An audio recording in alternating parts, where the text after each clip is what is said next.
সুপ্রিয় দর্শক, আসসালামু আলাইকুম। সবাইকে স্বাগত জানাচ্ছি এফবিএন নিউজে। আজকে আমরা কথা বলবো ছায়া মন্ত্রী আসলে কি, এই ব্যাপারটা নিয়ে। আমাদের দেশের রাজনীতি মানেই মিছিল, মিটিং, অবরোধ আর নির্বাচন। নির্বাচনের পর বিজয়ী দল ক্ষমতায় যায় আর পরাজিত দল চলে যায় রাজপথে।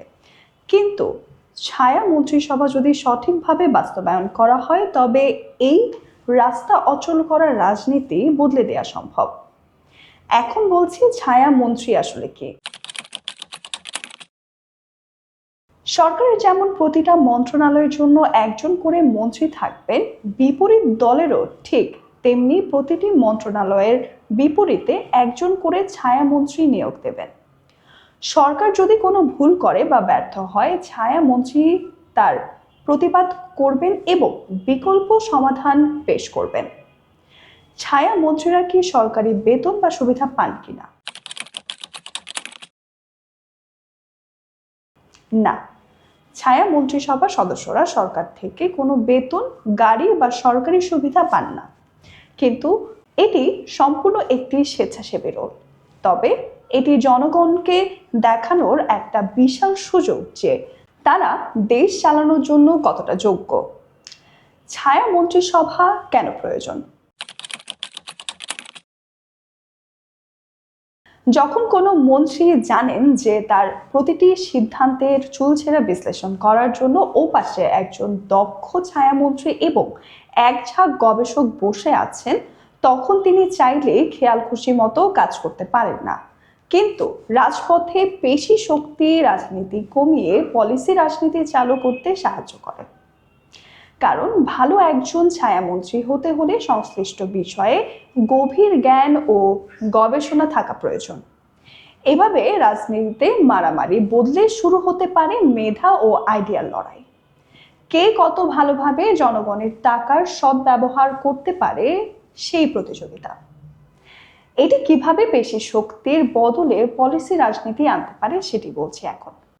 বর্তমানে আমাদের রাজনীতিতে একজন নেতা কত বড় তা মাপা হয় তার কত বড় মিছিল আছে বা তিনি কত জোরে স্লোগান দিতে পারেন তার উপর।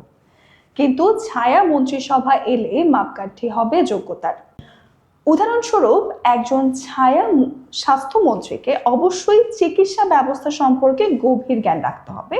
একজন ছায়া অর্থমন্ত্রীকে বাজেটের চুলচেরা বিশ্লেষণ জানতে হবে। এসব করলে জনগণ দেখবে প্রকৃতপক্ষে কার কাছে উন্নততর সমাধান আছে।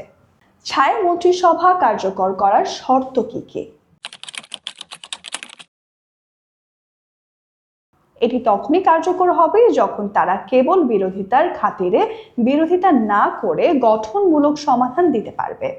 যদি ছায়া মন্ত্রিসভা কেবল নামেই থাকে কিন্তু কোনো গবেষণা বা তথ্য নির্ভর কাজ না করে, তবে এটি কোনো কাজেই আসবে না।